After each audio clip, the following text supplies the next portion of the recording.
Hello Capricorn, welcome po sa inyong reading. So this is Capricorn for July 1st to July the 3rd reading. So para po sa mga bago, don't forget to click the subscribe button. Smash the like button and comment below kung kayo po ay nakaka-resonate or hit the notification bell.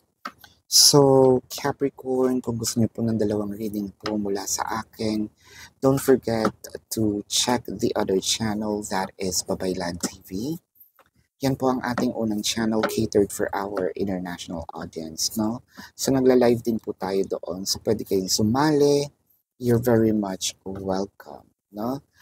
Pero kung hindi niyo po naabutan, pwede naman po kayong magtanong sa comment section as long as the question is answerable by yes or no po, no?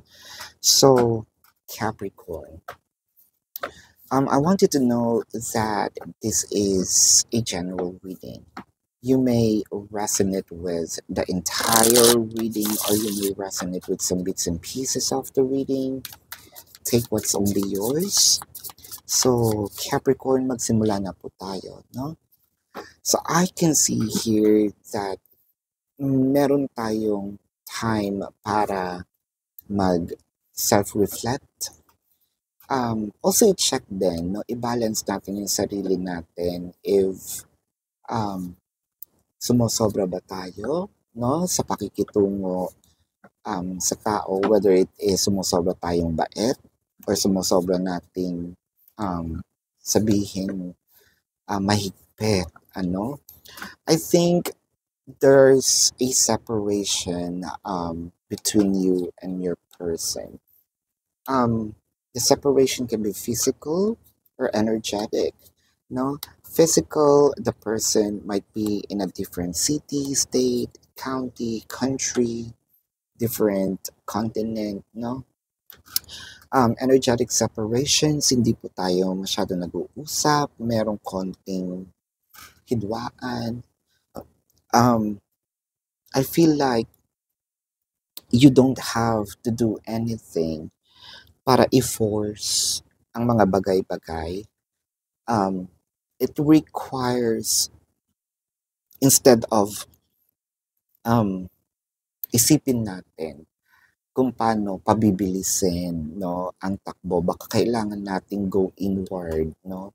Isipin natin na ano ba ang nagawa kong contribution why we end up in this kind of situation, no? With the Six of Wands, the Phoenix. Ang nakikita ko dito, Capricorn, parang may paparating na magandang balita. But it felt like masyado nating minamadali, no?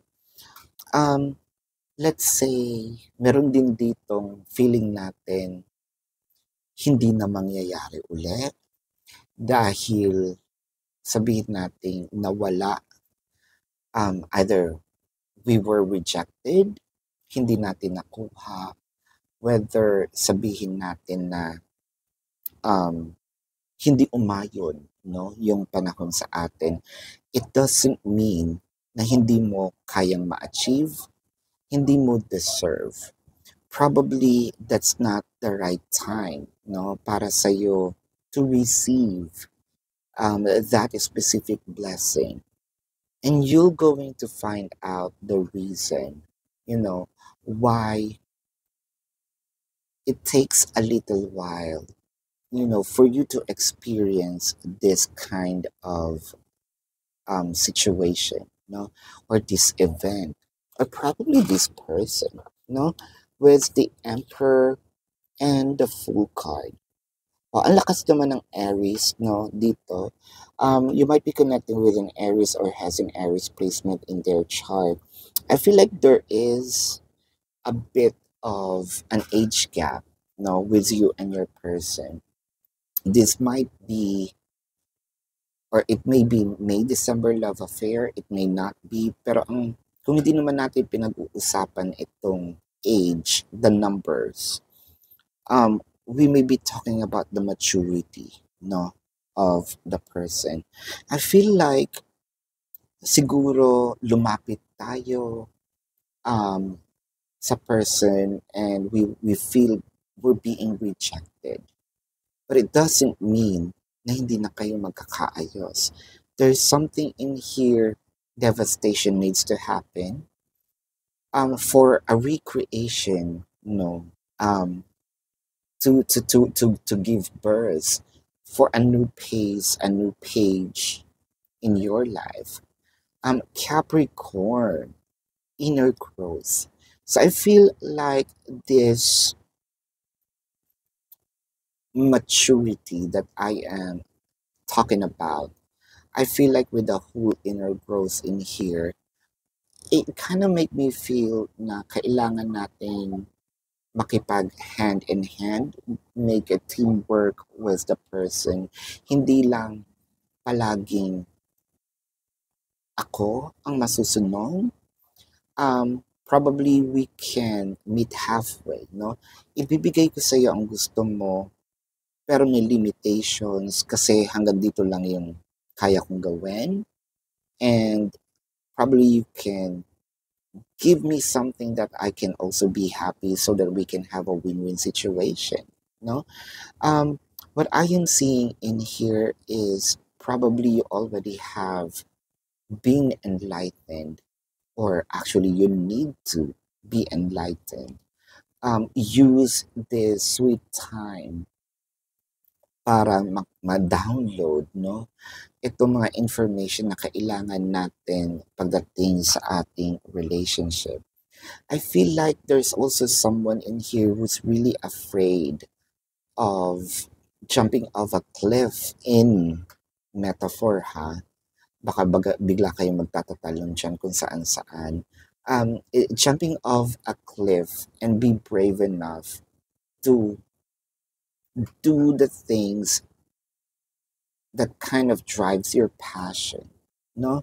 So I feel like if we really need to reach out to someone, I feel like we need to, and we also need to feel the rejection, no?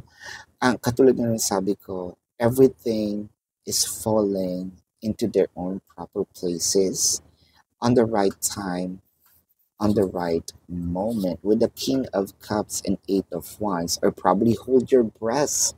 No, kung meron mang push dito, if you want to do something like madalian, probably you have to sleep on it, sit on it, probably you have to reevaluate the things that you have to say. With the King of Wands and Eight of Wands, at ang nakikita ko dito, ang pinaka-best way to have a communication with your person is not face-to-face. Yeah, sabi nila mas maganda kapag in person, no? Kayong mag-uusap. Pero at this moment in time, I feel like since nakikita nyo yung expression ng isa't isa, I feel like yung isa kasi mati-trigger. So it's much better magkahiwalay kayo, and there is probably an, an, an ample of time para i-think or rethink kung anong isasagot ko. Kasi kapag in person, nasabi ko na, hindi ko na pwedeng bawiin, no? So, I can say things right there and then, and it's gonna be hard for a person to take something back, lalo na kapag naibigay na or na-offer na.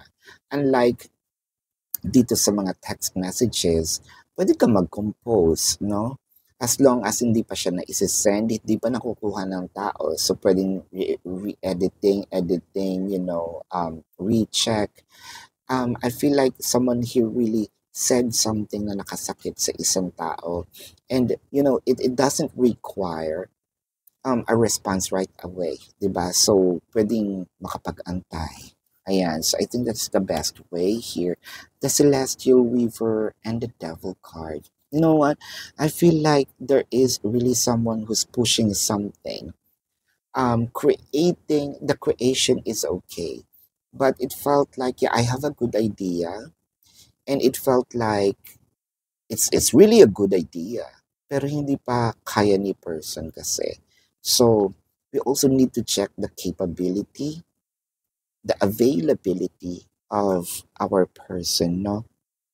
I think na nagka-clash dito also the schedules, the things that's probably I wasn't able to or cannot do at this moment in time.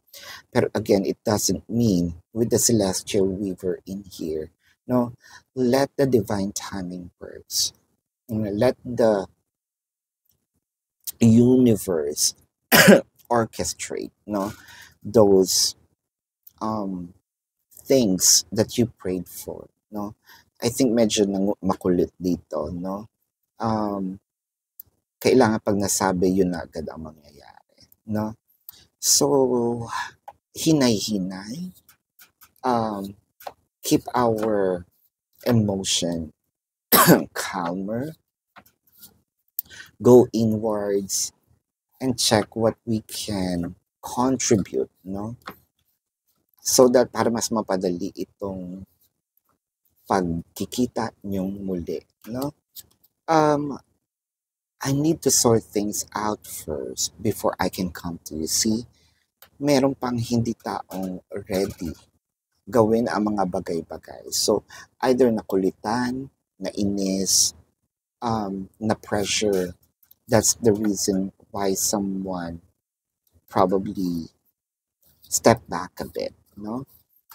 So, this is a message from your spirit guides, higher self, guardian angel, universe, whatever you want to call this energy or entity, no?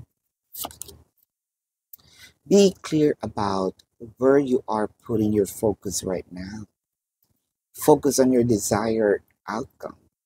You have everything within you to create the life of your dream. Stop doubting yourself for once, and this is your time. We got you. No? So I think that ang sinasabi dito is parang nasobrahan naman yata tayo. You are on the right path when it comes to knowing what you want. But how about what the person wants? No? I think that we need to also move a little slower. Kailangan nating medyo pantayan yung pace, no, ng ating person dahil ang nakikita ko dito, you may not be on the same page. You're actually not on the same boat, no? Pasasaan ba katulad ng promise, no, ng message? Pasasaan ba at doon din naman pupunta itong relasyon? Magtiwala lang sa kanila dahil sila ang mas nakakaalam kung kailan at dapat, no, ma-experience ang mga bagay.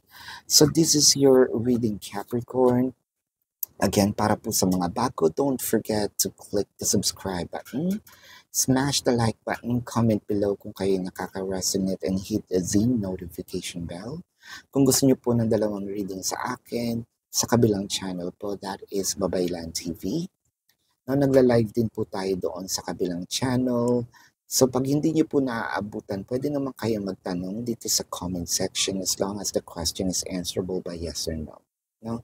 Pero kung feeling niyo hindi po kayo masasatisfy sa yes or no na sagot, sa description box po, there is a link. No? All you have to do is to either copy the link or click the link. You're gonna be routed to my website or web page. No?